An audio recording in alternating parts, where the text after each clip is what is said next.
highlighting that in this country, we have what we call a rogue national treasury. And by defining rogue, to me, is somebody who takes laws in his hands or her hands and doesn't conform to the existing laws. This House or any member of Parliament or the county governors must not match to the national treasuries for them to effect any issue in terms of disbursement. Mr. Speaker, I take note that when we're investigating the telecom saga, National Treasury was implicated negatively. Mr. Speaker, when I sit in the committee for the Centralized Funds Account Committee, where we oversight what has been done and reported by the Auditor General, we realize that there are issues with disbursement from National Treasury in terms of the NGCDF funds and in terms of GAF funds. We are saying that this House is not junior to National Treasury, that we must beg, we must crawl, we must kneel for them to release funds. Mr. Speaker, when it comes to equalization funds that was tabled, we noticed that 22 billion only has been released. And they're saying that there is laxity in disbursement of funds from the National Treasury. Mr. Speaker, I would like it to go on records that the PS National Treasury must be brought in this House and clear explanation to the facts that we are begging of and seemingly to be singing lullaby that the funds must be released. The PS National Treasury must respect this House and must respect the formula with which funds are supposed to be disbursed. Mr. Speaker, it is quite hurting that if 14 areas, counties, were identified as marginalized, I take cognizance that the Constitution respects what marginalization is. I want to uphold whoever or the committee that increased the number from 14 to 34. In fact, I'm saying that they ought to have increased it totality to 47 because this country is seriously undergoing economic marginalization. I'm just from the rural areas. When we look into Homabay, I visited quite a number of markets, Mr. Speaker, sir. All markets, most of them, they do not have electricity. They are crying of transformer. The MPs cannot implement what they are not given, what is not disbursed. The governor equally cannot implement what is not stretched. And so my serious number one fact, the National Treasury must be disciplined, must stop being rogue. Number two, Mr. Speaker, sir, regulation and framework must be put in place. We need a clear tabling of what projects were supposed to be undertaken in the 14 counties. We looked through during the flood areas, and we could watch over the television how farmers are suffering. The produce are getting rotten. There are no roads. There are no schools.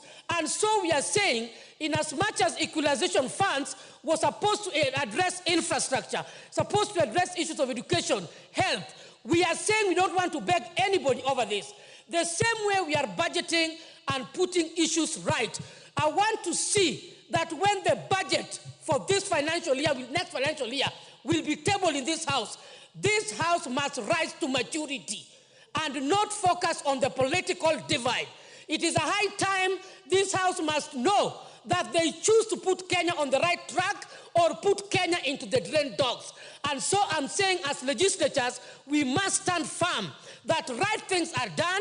We must not rise up for NGCDF on GAF to be given. Even the women reps of this country, we are marginalized in our own form. There are no funds, yet we are expected to work.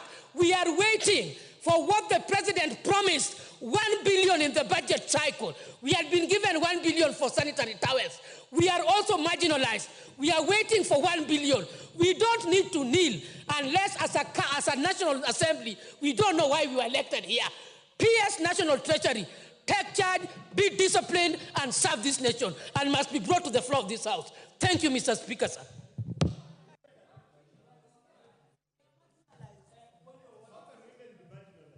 Thank you, Mr. Speaker, for granting me this opportunity.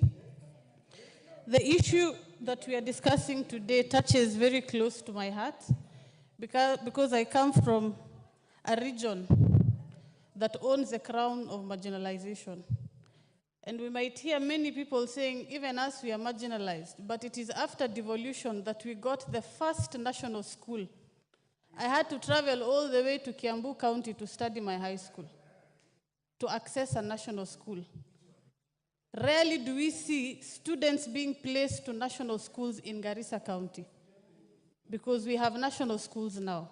That is the challenge that we are addressing in marginalization. And the reason this money was set aside was to bring these counties to come to the level of the other regions.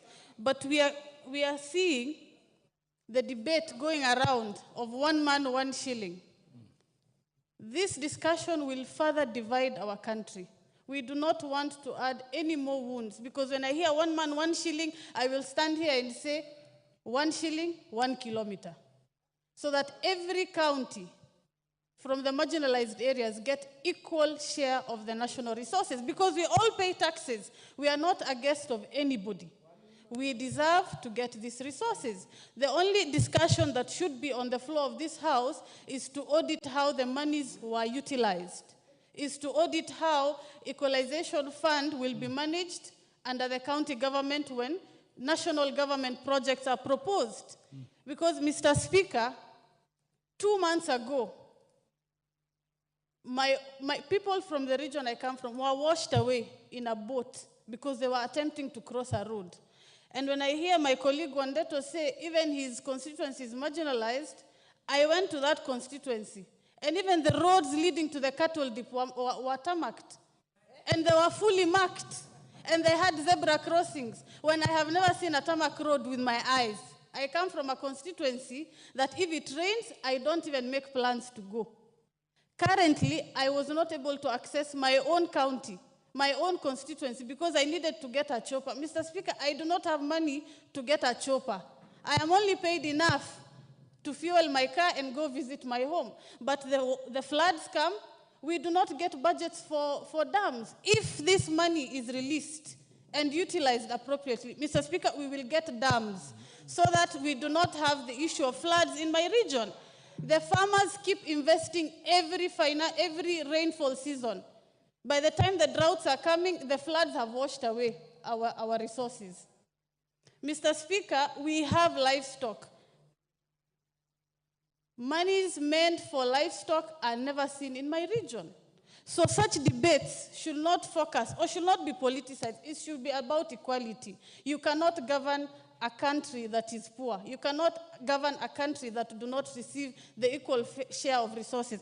Mr. Speaker, it is very unfair for the debate to even go beyond what it should be. The focus should be on how to empower the existing communities that are marginalized. The debate should be on that. But regions that have had hospitals per 2 kilometers are coming here to tell us we are marginalized. It is not a debate that we can stomach. It is not reasonable.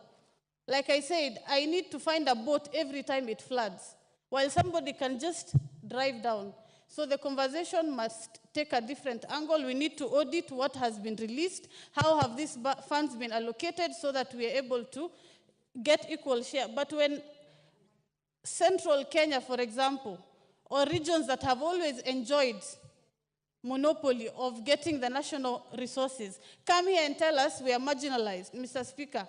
Yet schools in my region need to be built. CDF is building high schools, nursery schools. There is a demand for that because of the population increase. I come from a family where we are over 20. My mother has 30 sisters and 30 uncles. Yes,